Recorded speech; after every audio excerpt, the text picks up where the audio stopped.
Hi comic book fans, and welcome to another suddenlycomics.com video.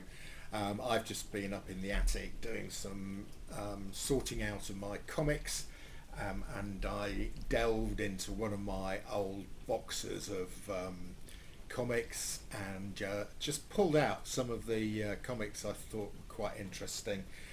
And I'd completely forgotten all these comics. You know, they've been up in the attic for a number of years.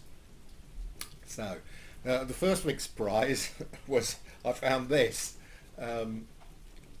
It's Werewolf by Night, #1, and it's got a lovely wraparound cover.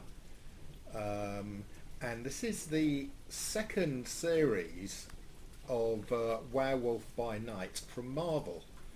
Werewolf by Night is one of those hot comics at the moment, but I don't think anybody has clicked on to this second series.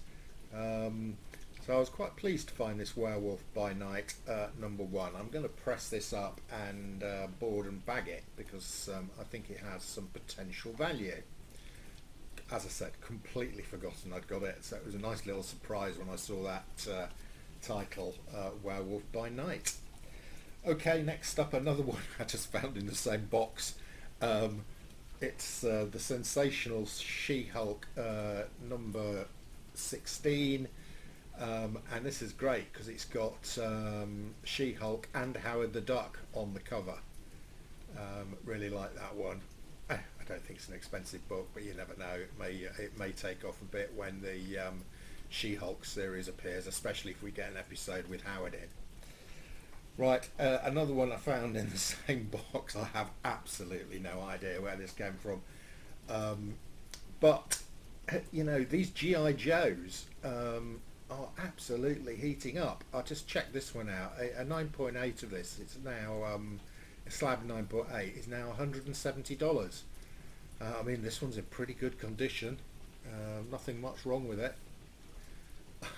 So I better bag and board it because it could be worth a few quid.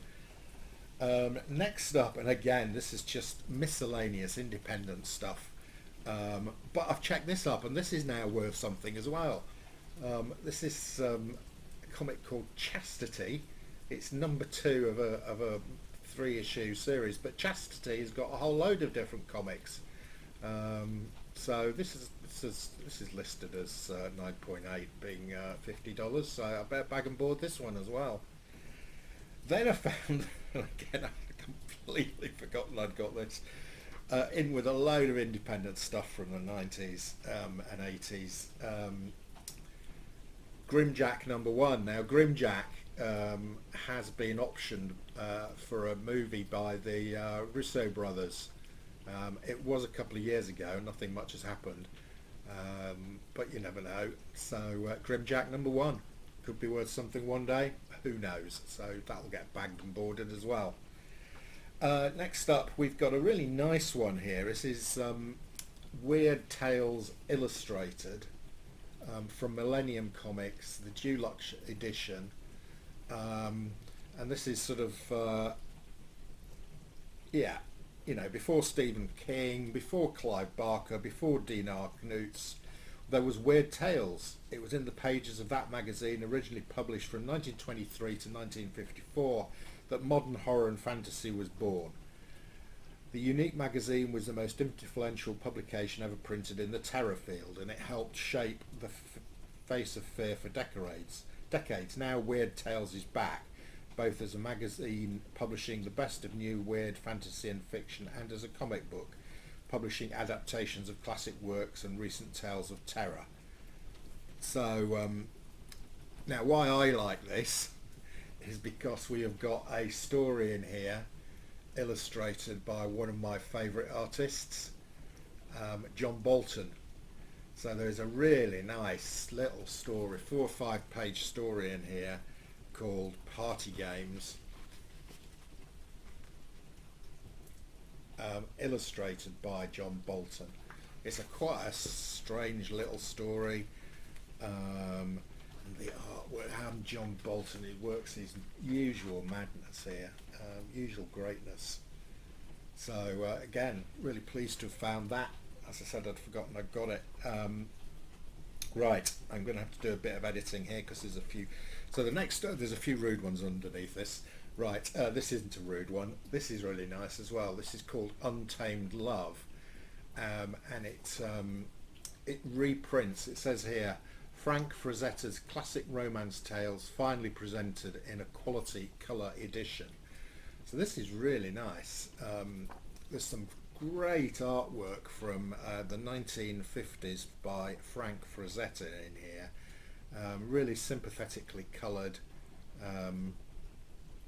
beautiful stuff. Let's have a look here. Yeah, some great Frank Frazetta artwork, really nicely coloured. Yeah, so I'm going to have a read through that one. Very nice. What have we got then? Oh yeah, we've got this is typical of the I think this is early 90s. Yeah, 94. Okay, so I presume this was self-published. It's actually on Go Collect. I found this on Go Collect. It is The Incredible Condom Man. And it's a signed edition. It's number 4,482 out of 5,000. I suspect there were only 5,000, and I suspect all of them were signed.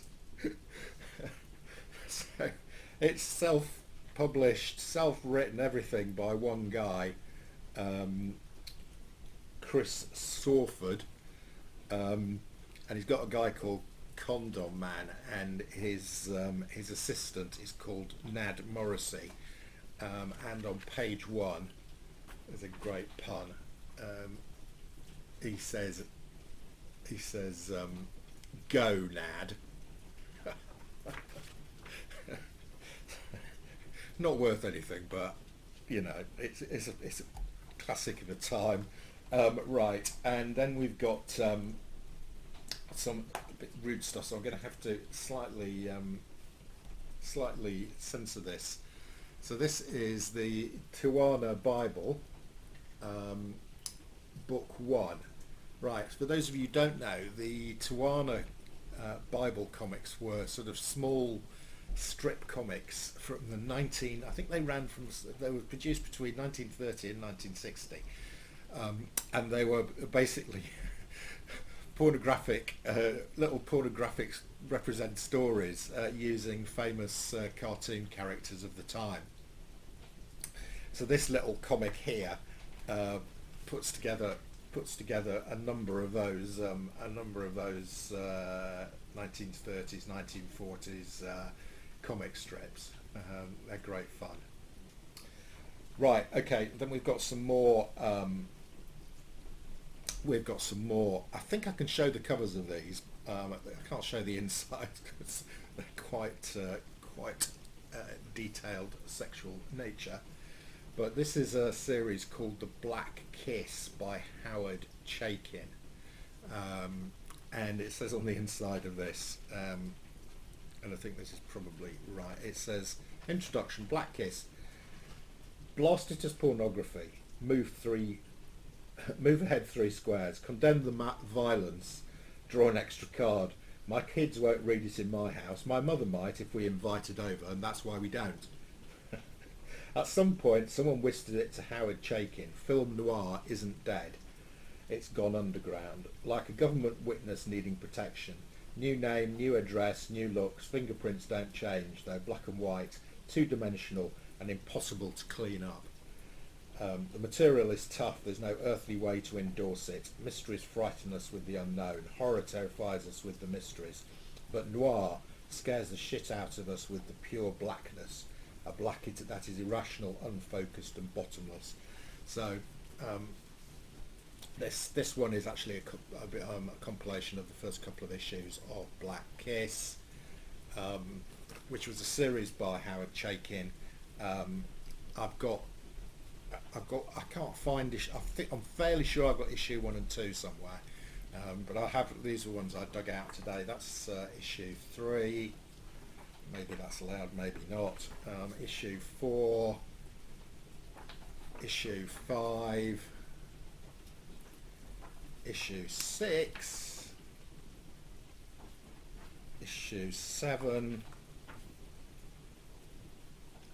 I mean, if you haven't checked this out, it's a really great. If you like noir, then this is a great story. But make sure you're an adult, because the content is fairly adult in nature. And I really like this cover. This is issue 9, issue 11, issue 12. And I also love this cover. This is this is issue 12. This one, really nice cover. I'm going to bag and board these. I'm going to see if I can dig out issues 1 and 2. I'm going to give that a reread. So that's Howard Chaykin's Black Kiss. This is the original series by Vortex Comics. I think there was a Black Kiss 2 which Image did, which I'm going to try and seek out. Okay, comic book fans, I hope you've enjoyed that little dig into my strange boxes of comics in the attic. Cheers.